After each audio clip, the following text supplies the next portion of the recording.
Market in New Ulm, and we're visiting with some of our vendors. And so I just wanted to ask you a couple of questions. How long have you been at the New Ulm Farmers Market? Like 4 or 5 years. Okay. And what makes you keep coming back? Do you feel like there's plenty of people coming through? And what are some of your best produce that you're selling? Yes, potatoes, beets. We sell almost everything. Yeah. Okay. And do you farm right here around New Ulm, or where are you at? Fairfax. Fairfax. Great. And are there other markets that you go to as well? Fairfax and Gaylord too. Okay. Well, now New Ulm will have their new downtown market. Are you going to be able to make it here on Mondays as well? Yes, I hope. Oh, good, good. We hope so too. We appreciate it. So you're selling lots of great things. These are some huge beets that we're seeing, and it's nice to see. So have you seen that the crowd has increased, or do you see the market getting bigger? Yeah, it's getting bigger. Good. It's pretty good. Good. It's pretty good. Yeah. Great. Well, that's what we'd like to hear. So thanks for being here, and we'll look forward to seeing you at the next market. And I want to thank everybody for coming through today. We're going to make a couple of easy recipes. I know it's hot out here, so I won't keep you here too long. But I wanted to take some time to let you know what you'll be getting from the Heart of New Ulm today as well. So my friends there in the back are going to be giving you a nice bag for produce. What we gave out our red grocery bags. Our bags are a little bit bigger this time, and they're going to be for the farmers market. I do want to remind you, you're going to get a card with that, and it's going to remind you that how many people in here actually wash those bags that you take to the grocery store? A couple of you?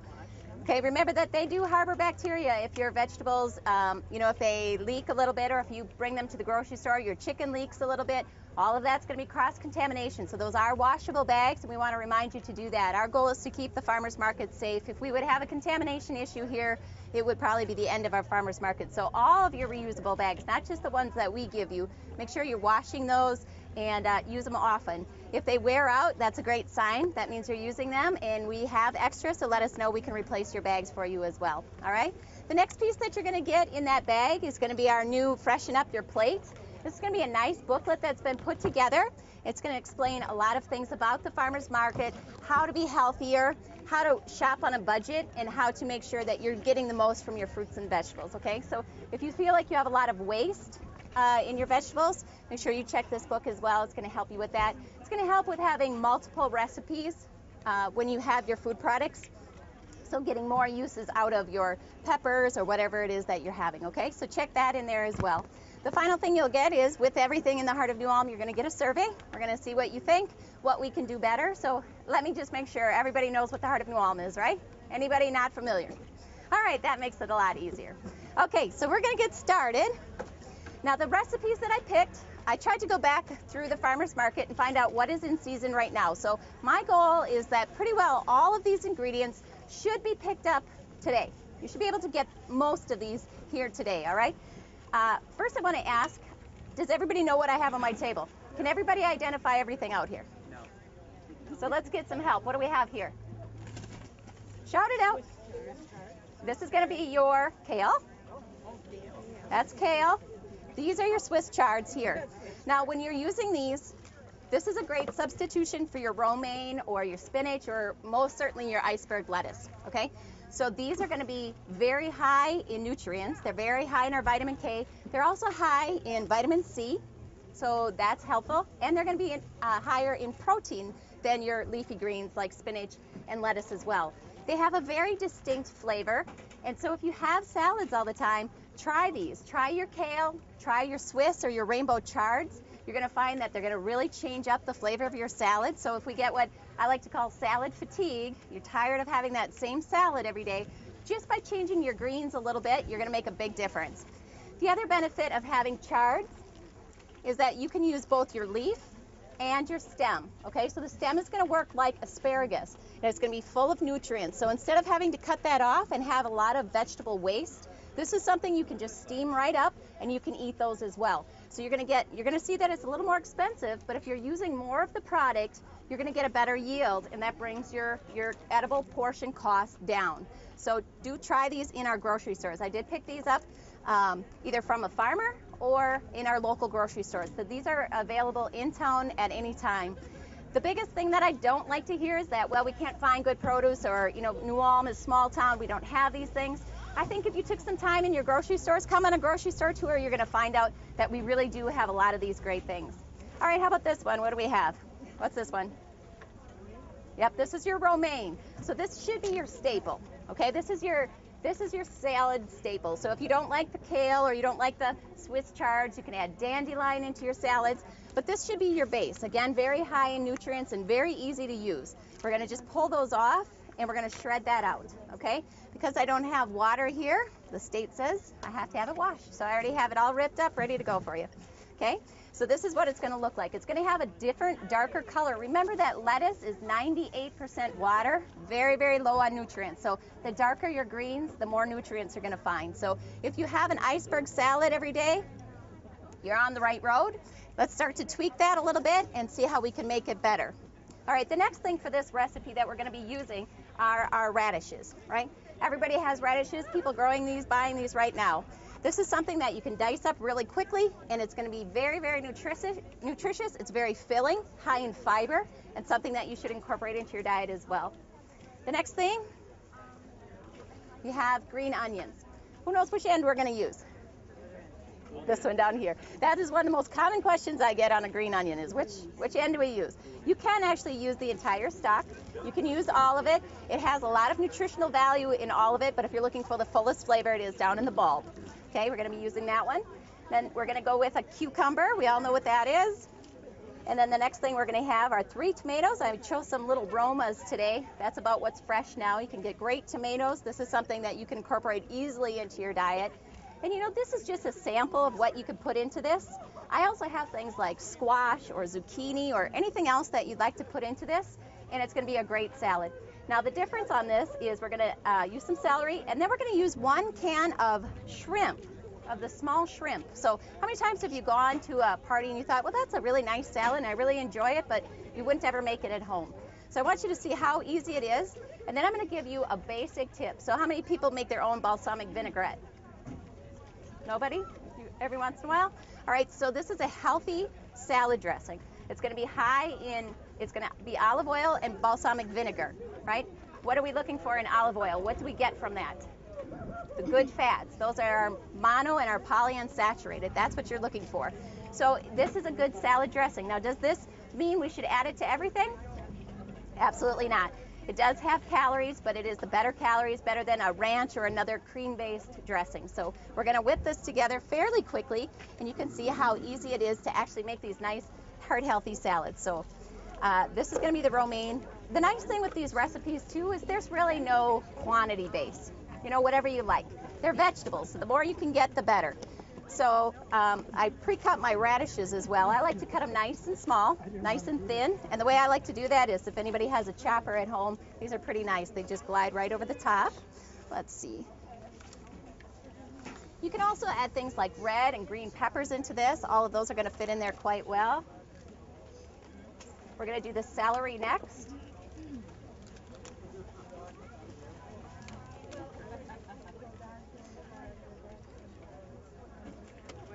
So as I'm chopping, can anybody share what they've purchased or what they're looking for at the farmer's market today? What is the most popular vegetable you're here for today? Beets.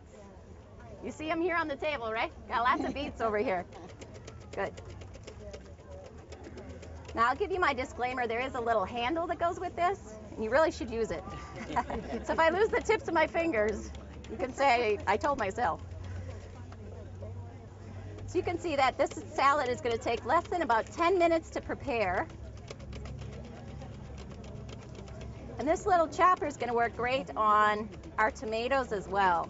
It's going to keep it nice and clean.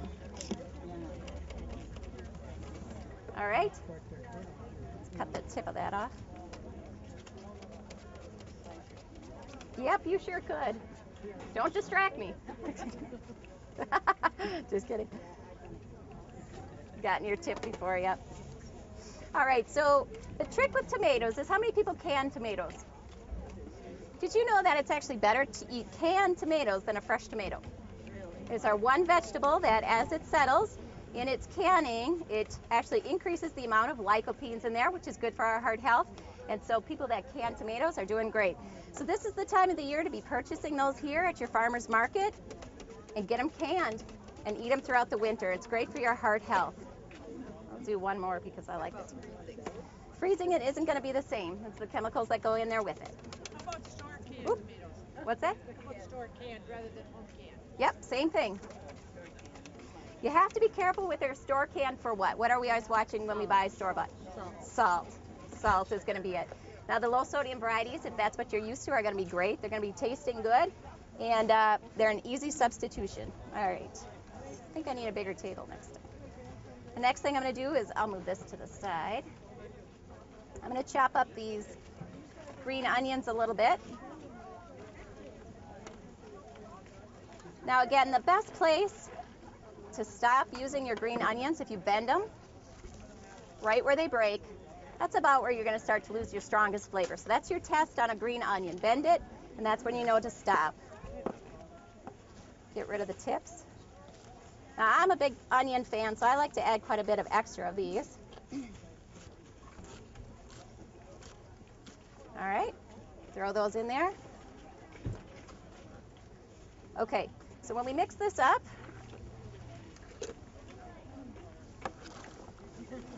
you can see we have a lot of different colors in here. We have a lot of different textures and flavor.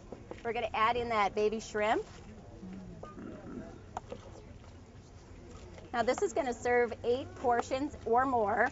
And you can see that if you were going to a barbecue or you're going to a potluck, this is going to be great and healthy, but look how quickly we were able to do this. So the last piece that I do want to do is I want to show you how to make your own balsamic vinaigrette. This is about as easy as it comes, all right? So it's a 3-to-1 ratio. That's all you need to know. So you can make as much as you want. So we're going to make 1, 2, 3. Now, when you look at olive oil, so you're saying, well, that's a lot of olive oil, but when we're breaking that into 8 portions, that's going to cut that down. So then we're going to equal that with about 1 part per. We'll take our little whisk. And that's it. That's all that goes to a balsamic vinaigrette. Now, a couple of varieties that can go with this. You could add a little bit of brown sugar to this, and you're going to have a sweet vinaigrette. You can actually buy like a raspberry vinegar, and there you have your raspberry vinaigrette. So if you're having salads all the time, why are you thinking, okay, I got to get my lettuce and my tomatoes and my salad dressing out every time? There are so many better ways to make sure that we're getting heart healthy and still really enjoying our food, because if we don't enjoy our food, we will not stick with it. You know, if you're doing it only as a diet, it's always temporary. So make it a lifestyle change. Yes, go ahead. What do you think of the romaine that's in the package that's already pre-cut up? Yep. As opposed to fresh? Well, here's the deal. So if you buy your produce, every day you let it sit from when it was picked, it loses a slight bit of nutrients. Okay, so if you buy it at your grocery store, it's about a 1-week transport, so you're losing that much. If you buy it today, most of our farmers probably picked these this morning, you're going to get the most nutrients. But the difference is if you buy it in the bag and you eat it, it was a good purchase. How many people are going to remember to buy this and it goes in the fridge, okay, and so maybe your husband comes home and he says, well, there's nothing to eat except for this. He doesn't see it as something edible, or you don't have the time to chop it, wash it, and get it ready to go. This is waste. This is very expensive if you don't use it. The nutrient value is a little lower than if you had bought it fresh, but it is much better than throwing this away because it went bad.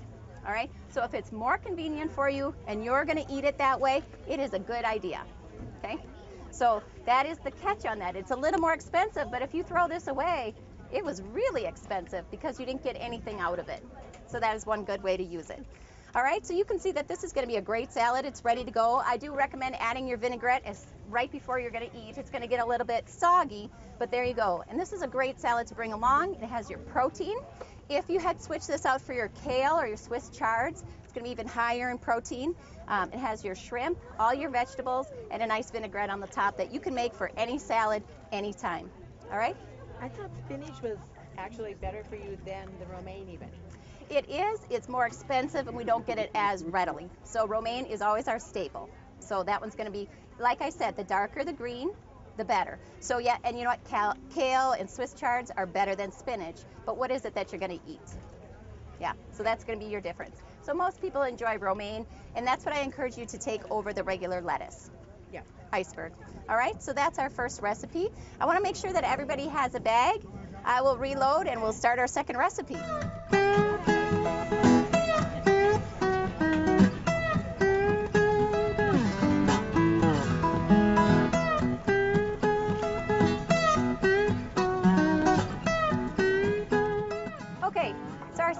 one has the same concept. We've gone through, we found most of the vegetables that are here, but I wanted to change it up just a little bit. So again, I wanted to make it as quick and easy as possible. So I like to pick up the diced chicken that's already at the grocery store. It's fully cooked, ready to go. Again, if I don't take the time to grill the chicken breast, dice it up, then it's not worth it. So I did pay a little premium for this, but it's something that I'm going to use, and I'm going to put it right into this. This is going to be my protein base. Remember, our chicken, as long as it's white meat, is going to be our very good source of protein. It's going to be our lean protein, and it's going to be lower in calories. So I'm going to add a cup of this, and then I'm going to go ahead and I'm going to actually, this is going to be a kind of a different recipe. So you can add, again, any vegetables into this. I'm going to use a couple stalks of celery. As long as it's packed in water and you watch your sodium content on those. Yep. Or the best thing would be to buy the fresh chicken down the row here, right?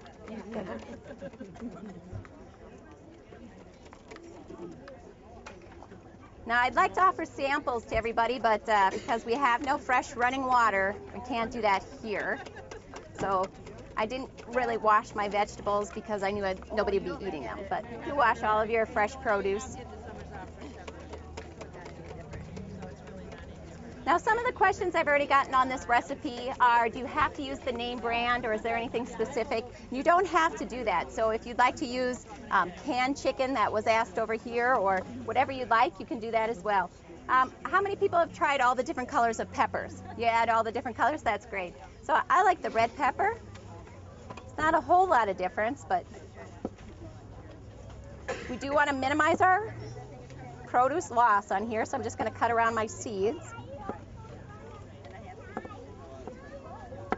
Now these you're going to want to get into pretty small pieces. Remember that peppers are high in antioxidants. And actually, does anybody eat the really, really hot peppers? So anybody can do that? In salsa. In salsa? Okay, that's something. You know, actually the hot peppers, the hotter the pepper, the more it increases your metabolism. So, you know, if you tolerate the really hot foods, you know, you could feel yourself heating up. Your body's working to burn that off. We actually find that you burn more calories the hotter foods you eat. So if anybody's watched the cooking show, they know I'm about as, mashed potato is about as high as I can get on heat. I'm not one to have a lot of hot foods, but I'm working on it and getting better. So another common question on these is, can you eat that white fleshy piece? That's what I was looking at. Yeah, you sure can. You can. It gets a little chewy. If you want to cut that all out, you sure can, but it's not going to hurt you. Okay. Go ahead and ask it, Linda. Go right ahead and shout out your questions out there. Don't keep them in your head. Well, I was just wondering, like, okay, I always get that off. But... You know, with this too, so if you're making this for multiple batches, this is going to serve 4 to 6. But if you were going to make this for, you know, 10 to 12 people, go ahead and change up the colors of your pepper. There's nothing more appealing than seeing a very colorful salad on a salad bar. So if you have the orange, the red, the green in here, that's going to look really nice. Remember, they each do have a distinct flavor, but not so much that it's going to change the course of your recipe. So go ahead and do that as well.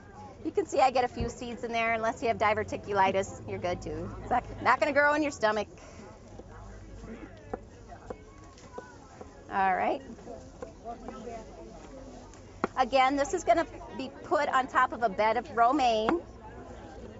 We're going to use the rest of what we have here. So you can see now we have peppers, we have celery, we have chicken in there. We've got quite a bit of different things, and I'm going to make a pretty different dressing. Now, many times people think, how am I going to dance this up again? How am I going to jazz this up a little bit? So once you have this together, I want you to take about half of a container of blueberries, and then any flavor you want of a regular yogurt. Any brand. I like the light, of course. I have the lemon cream pie. And you're going to just mix these together. You're going to add a little bit of light mayo and put them in your blender. And it will take you about 15 seconds, and you're going to have this great dressing that you're going to add on top. So I did that ahead of time. And it's a little watery yet. But you're going to add that right on top of your salad dressing, and it's going to come out just beautifully. And that's going to give you that fresh blueberry flavor. It's going to have a nice texture, and it's going to lay on top of that well. So instead of having to use a high-fat salad dressing, we're going to just use a little bit of that on top as well. Mix that up. How did you use? I used half a container and 1 container of yogurt. Did you use regular mayo or like Miracle Whip? Yep, this is a light Miracle. This is a light mayo. It actually has the olive oil in it. Now you do want to use probably a regular light mayo. You can see mine separated out a little bit, and that's because it's an oil. It's going to separate anytime you let it sit. Okay, so you wouldn't use Miracle Whip. I wouldn't use Miracle Whip. Okay.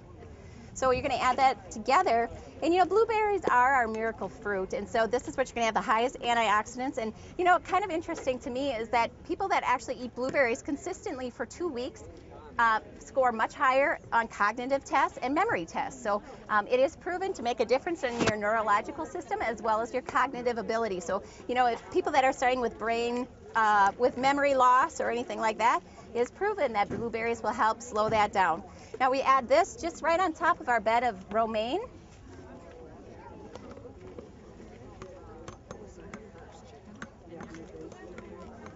And by mixing that up, again, you have a beautiful summer salad. We didn't really use anything that's going to add a lot of calories, no cholesterol, very low anyway with our chicken, and yet you have a complete meal. So we have our carbohydrates, we have our fruit, we have our protein, we have our good fats, and it's all in one dish. And that took me not more than 5 to 10 minutes to put together, and we're set to go. All right, so these are 2 recipes that you could take from anywhere in these stands. You can buy them locally. They're going to be even more healthy than what I made for you because they're bought and picked this morning, and you can have some great recipes. How long have you been at the farmers market here in New Ulm? This will be our 2nd year. Okay, and have you seen that things have improved and growing, or what do you think of the market here in New Ulm? I think it's been improving. Again, we've only been here 2 years, so We definitely get a lot bigger crowd this year, and there's newer vendors this year as well, so it's growing. So that's kind of interesting. New vendors don't actually hurt you. They bring in more people, right? It's nice to see the new vendors come through and increase the people coming out. That's great. Now, what are your main sellers this year? What did you see go the hottest today? So far, beans have been going pretty good. Zucchini's been going really well. Radishes. Yeah, if you can go radishes late in the summer, they will sell as well. And the lemon cookies. Well, that's what I'd like to ask. So, at the farmers market, we have a lot of great produce, and we have lots of fresh vegetables, but you can tell us a little bit, you bring some other things too. So what else can we find at the New Ulm Farmers Market? Well, we bring fresh baked goods, so I bring cookies and then scones on Saturdays. And then I know that Earthworks, they bring fresh baked breads that they make every day, flatbreads and French bread, cinnamon rolls. You can find all kinds of great stuff. Yeah, so there's really something for everybody. So even if you want to bring your whole family down, if you're the primary shopper and they want to take a look around, we have washcloths, we have, homemade goods as well. So lots of different variety here. So now, do you think you'll be able to make it to the new farmers market on our Monday nights here in town? Maybe late in the year. Right now, we're struggling to fill because we want to do another market on Thursday, so we'll actually be doing 2 markets and not filling that one yet. All right. But yeah, maybe later in the year when we have all our produce kind of going, but with the drought this year, it's been a little bit of a struggle. Right. And so, that is something that people have to take into consideration, that you guys are taking a risk, and it's important for them to get out here, buy what they can, because it is quite a risk to be vegetable farmers in Minnesota, isn't it? Yes, it is. Yeah, we were lucky. The hail missed us by about 2 miles, actually. When was that, about a month ago? Yeah, about a month ago. Yeah, if we would have gotten hit, we wouldn't have been here. Yeah. So how early did you plant this year? It was a warm spring, so how soon did you get in the ground? We tried getting some things in end of March, early April, but then we backed off when the first few frosts came, and then we got into full planting beginning of May. Great. Now, is this what you do full time, or you guys do something else as well? Or? I take a part-time job during the winter. During the summer, this is my full-time. Right, and I work full-time for the county, but then I also work this part-time, so I do all the baking, the website, all that other stuff. So you're plenty busy, right? Oh, yeah. All right. Well, that's another reason to get out here, support our farmers here at our local farmers market. So that's it for this week's episode of What's Cooking New Ulm. I'll see you next week.